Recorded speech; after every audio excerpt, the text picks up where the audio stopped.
Assalamualaikum warahmatullahi wabarakatuh. Perkenalkan, saya Anissa Muyi, peserta Latsar CPNS Puslatbang KDOD Angkatan 15 tahun 2020 dari unit instansi Universitas Mula Warman. Sesi kali ini saya akan menjelaskan mengenai isu kontemporer. Ada 3 isu kontemporer yang akan saya bahas pada sesi kali ini, yaitu narkoba, pandemi COVID-19, revolusi industri. Pertama-tama, apa sih itu isu kontemporer?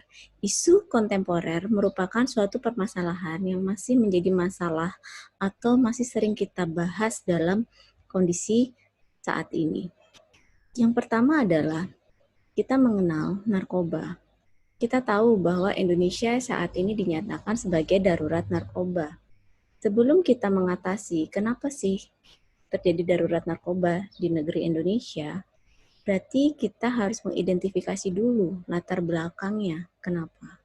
Yang pertama, letak geografisnya sangat terbuka karena Indonesia terletak di antara 2 benua dengan luasnya perairan, keluar masuknya jalur internasional pun juga sangat mudah.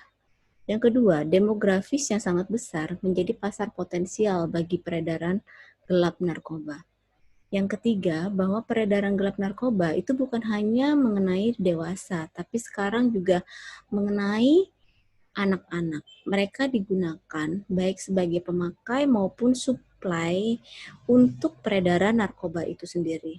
Hal ini yang menjadikan suatu ancaman besar bagi kita jika narkoba ini terus merebak luas di negeri kita. Yang keempat, kita tahu bahwa fasilitas yang ada, itu aksesibilitas layanannya masih sangat minim, sehingga hal ini menambah jumlah peredaran maupun pengguna pun masih cukup banyak jumlahnya.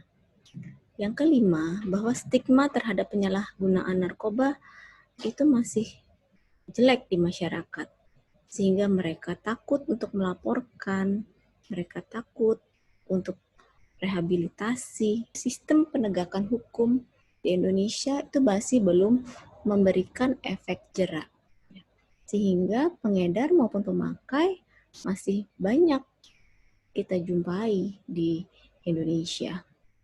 Dan kita juga harus hati-hati.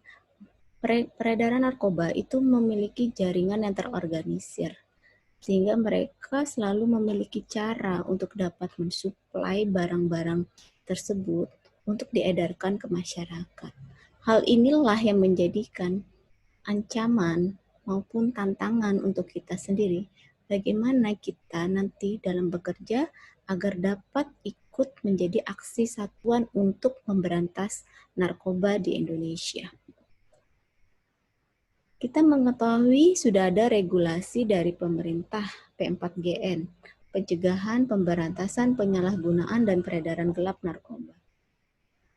Ini selalu terus berkembang dari tahun 2009, 2017, sampai 2020, yang kita kenal dengan Impres nomor 2 tahun 2020. Menyangkut di dalamnya ada pencegahan, pemberantasan, rehabilitasi, serta riset sendiri mengenai narkoba itu sendiri. Pencegahan. Di sini pemerintah menyarankan kepada kita untuk melakukan sosialisasi, gebrakan atau kampanye untuk mengatasi bahaya narkoba. Kita sebarluaskan kepada masyarakat, kita sosialisasikan, itu merupakan salah satu upaya yang dapat kita lakukan. Yang kedua, pemberantasan. Kita harus melaporkan jika ada orang-orang di sekitar kita yang kita curigai atau kita ciri-ciri sebagai pengguna maupun pengedar narkoba tersebut. Yang ketiga, rehabilitasi. Karena minimnya aksesibilitas untuk rehabilitasi, maka sebaiknya kita semakin meningkatkan, memberitahukan kepada masyarakat, ini loh ada rehabilitasi. Kalau sudah kalian masuk ke dalam penjual belian barang haram tersebut, kalian bisa direhabilitasi dan bisa mengalami kesembuhan dari kecanduan narkoba. Litbang sendiri bagaimana? Di sini, Litbang bertujuan untuk membangun sebuah riset, membuat penelitian, agar kita dapat mengetahui permasalahan apa sih yang ada, sehingga narkoba tersebut terus beredar di masyarakat. Sedangkan aksi P4GN di satuan kerja kami yang dapat kami lakukan adalah dengan yang pertama adalah mengidentifikasi pengguna narkoba. Sehingga sebelum memasuki perguruan tinggi, mahasiswa maupun dosen yang bekerja itu harus dilakukan tes urin secara berkala. Kemudian untuk tindakan preventif, kita juga dapat melakukan suatu yang namanya pengabdian masyarakat, di mana ada tindakan sosialisasi tentang mengenai bahaya narkoba. Salah satu aksi konkret saya sebagai dosen juga dapat memasukkan P4GN di dalam buku ajar mahasiswa. Isu kontemporer selanjutnya yaitu mengenai pandemi COVID-19, di mana era new normal sekarang adalah mengubah adaptasi kebiasaan baru menjadi lebih sehat dan lebih menjaga kebersihan. Di sini kita berubah dari awalnya melakukan tindakan belajar yang secara tatap muka berubah menjadi pembelajaran jarak jauh. Beberapa kebiasaan baru yang kita lakukan, yang wajib kita lakukan adalah mencuci tangan, menggunakan masker, dan menjaga jarak jika harus keluar rumah. Bagaimana dengan revolusi industri di perguruan tinggi? Kami sudah melakukan berbagai macam perubahan dalam pendaftaran mahasiswa yang dilakukan secara online, pengajuan persetujuan KRS secara online, pembelajaran jarak jauh secara online, kemudian kita mengevaluasi hasil kerja mahasiswa yang diinterpretasikan langsung melalui platform tertentu sehingga mahasiswa secara transparan langsung mengetahui nilainya setelah mereka melakukan ujian.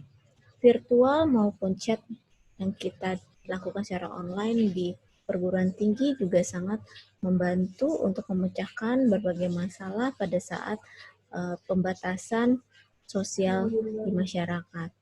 Kita melakukan pengabdian masyarakat, sosialisasi juga dengan menggunakan berbagai macam platform online untuk menyampaikan maksud yang ingin kita sampaikan kepada masyarakat.